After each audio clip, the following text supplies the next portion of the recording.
क्या आप जानते हैं कि बॉलीवुड की वही काजोल जिन्हें आज हम डीडीएलजे की सिमरन और कुछ कुछ होता है कि अंजलि के नाम से जानते हैं। उन्होंने जब फिल्मों में कदम रखा था तब उनकी उम्र सिर्फ 16 साल की थी। और इससे भी चौंकाने वाली बात यह है कि काजोल ने अपने करियर में सिर्फ रोमांटिक या ग्लैमरस किरदार ही नहीं निभाए, उन्होंने विलन का किरदार भी निभाया, नेत्रहीन लड़की का किरदार भी निभाया और ऐसे कई चैलेंजिंग कैरेक्टर किए जिनसे उनकी एक्टिंग रेंज साबित हो गई।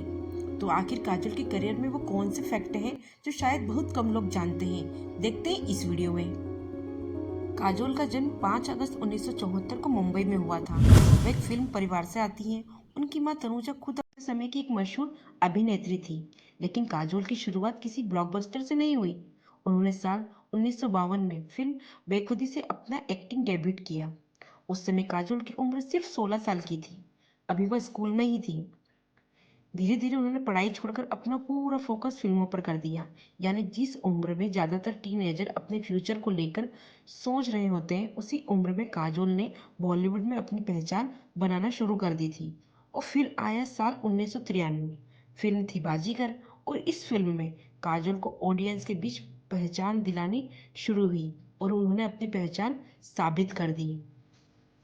काजोल और शाहरुख खान की जोड़ी बॉलीवुड की सबसे आइकॉनिक ऑन स्क्रीन पेयर में गिनी जाती है, लेकिन इसकी शुरुआत बाजीगर से हुई थी। इसके बाद दोनों ने करण जौहर की फिल्मों में काम किया। करण अर्जुन, दिलवाले दुल्हनिया ले जाएंगे, कुछ कुछ होता है, कभी खुशी कभी गम और बाद में माय नेम इज खान जैसी फिल्मों में साथ काम किया। खास बात यह है कि डीडीएलजे यानी दिलवाले दुल्हनिया ले जाएंगे कि ने दोनों की जोड़ी बहुत पसंद की गई लोगों के द्वारा। सिमरन और राज की कहानी आज भी बॉलीवुड की सबसे यादगार लव स्टोरी में गिनी जाती है। बहुत से लोग काजोल को सिर्फ रोमांटिक और इमोशनल फिल्मों से जोड़ते हैं, लेकिन उनका करियर इससे कहीं ज़्यादा डाइवर्स रहा है। उन्होंने कॉमेडी, रोमांस, ड्रामा, थ्रिलर के साथ साथ बेहद चैलेंजिंग रोल्स भी किए हैं। उदाहरण के लिए देखिए गुप्त, द हिडन ट्रूथ में उनका किरदार दर्शकों को काफ़ी अनएक्सपेक्टेड था। फिर दुश्मन आई जैसी फिल्म में उन्होंने अलग भूमिका निभाई। यही वजह है कि काजोल को सिर्फ एक कमर्शियल एक्ट्रेस मानना उनके करियर की पूरी तस्वीर को अलग बताता है। उनकी फिल्म बायोग्राफी में अलग अलग शेड्स और कैरेक्टर देखने को मिलते हैं। काजोल के करियर में अवार्ड्स में भी कमी नहीं रही। आईएमडी के अवार्ड रिकॉर्ड के अनुसार उन्हें दर्जनों अवार्ड्स नॉमिनेशन मिले हैं और उनके नाम कई फिल्म फेयर अवार्ड भी हैं। उनकी अवार्ड विनिंग परफॉर्मेंस में दिलवाले दुल्हनिया ले जाएंगे, कुछ कुछ होता है, कभी खुशी कभी गम, फना, माय नेम इज खान जैसी फिल्मों का नाम आता है। लेकिन इंटरेस्टिंग बात यह है कि काजोल की पॉपुलैरिटी सिर्फ अवार्ड तक सीमित नहीं रही। उनकी कुछ फिल्मों में कैरेक्टर आज भी लोगों को मेमोरी में वैसे ही मौजूद है। यह किसी का बॉलीवुड में लगातार काम करना ही सफलता का एकमात्र रास्ता नहीं है। काजोल ने अपने करियर में एक ब्रेक लिया। कभी खुशी कभी गम के बाद उन्होंने कुछ समय से फिल्मों से दूरी बना रखी थी। फिर 2006 में फना आई। उन्होंने पर्दे पर फिर वापसी की, किसी छोटी फिल्म से नहीं की। फना में उन्होंने आमिर खान के साथ काम किया और उनके परफॉर्मेंस को काफ़ी सराहा गया। इससे एक बात तो साफ है, कभी कभी करियर में पॉज देना भी करियर का अंत नहीं होता। यह फैक्ट शायद कई लोगों को पता नहीं होगा। काजोल का कनेक्शन सिर्फ एक्टिंग तक सीमित नहीं रहा। आईएमडी की बायोग्राफी के अनुसार वह देवगन एंटरटेनमेंट एंड सॉफ्टवेयर से मैनेजर रोल से जुड़ी रही है और film making related portal cine explore से भी उनका कनेक्शन रहा है। साल 2010 में आई film my name is Khan सिर्फ भारत की में ही चर्चा में नहीं रही, बल्कि इसमें इंटरनेशनल अटेंशन भी मिला। काजोल और शाहरुख खान इस फिल्म के लिए प्रमोशन के लिए न्यूयॉर्क भी गए थे, वहाँ नए इवेंट्स में भी जुड़े थे।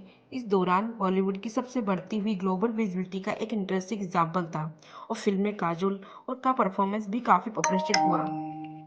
90s की काजोल को आज भी लोग बहुत पसंद करते हैं, लेकिन उनका करियर वहीं खत्म नहीं हुआ। उन्होंने 2000 में और 2010 में कई फिल्मों में काम किया। Fanaa, my name is Khan, Dilwale और तानाजी द अनसॉन्ग वॉरियर जैसी फिल्मों के जरिए वह अलग अलग जनरेशन के ऑडियंस तक पहुंची। इसके बाद उन्होंने ओटीटी और डिजिटल प्रोजेक्ट में भी काम किया। त्रिभंग में उन्होंने नेटफ्लिक्स के साथ कोलैबोरेशन किया। बाद में द ट्रायल और दो पत्ती जैसे प्रोजेक्ट में भी नजर आई। मतलब साफ है, काजोल ने सिर्फ एक जनरेशन की एक्ट्रेस बनकर रुकने की बजाय बदलते एंटरटेनमेंट इंडस्ट्री के साथ खुद को भी बदल दिया। काजोल का एक फिल्मी परिवार काफी बड़ा है। प्रसिद्ध भी है। उनकी मां तनुजा अभिनेत्री है, उनकी मौसी नूतन भी भारतीय सिनेमा की महान अभिनेत्रियों में गिनी जाती है। यानी काजोल के लिए एक्टिंग सिर्फ एक प्रोफेशन नहीं था, बल्कि उनके परिवार के धीरे पीढ़ी दर पीढ़ी चलने वाली विरासत थी। लेकिन इस विरासत के बावजूद काजोल ने अपनी अलग पहचान बनाई। उनका नाम किसी की बेटी या किसी की बीवी के नाम पर नहीं बनता, उन्होंने अपना नाम खुद बनाया है।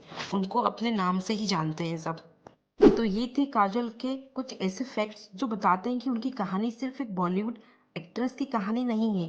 16 साल की उम्र से शुरू हुआ सफर, 90s की ब्लॉकबस्टर फिल्मों से मिली पहचान और शाहरुख खान के साथ आइकॉनिक केमिस्ट्री, अलग अलग challenging role, awards and recognition, career break और फिर फिल्मों में से लेकर ओटीटी तक का खुद का सफर, यह काजोल की जर्नी को इंटरेस्टिंग बनाता है। क्योंकि बॉलीवुड के कई सितारे आते हैं और चले जाते हैं, लेकिन कुछ कलाकार ऐसे होते हैं जिनके किरदार फिल्मों के खत्म होने के बाद भी यादों में जिंदा रहते हैं, और काजल उन्हीं कलाकारों में से एक है।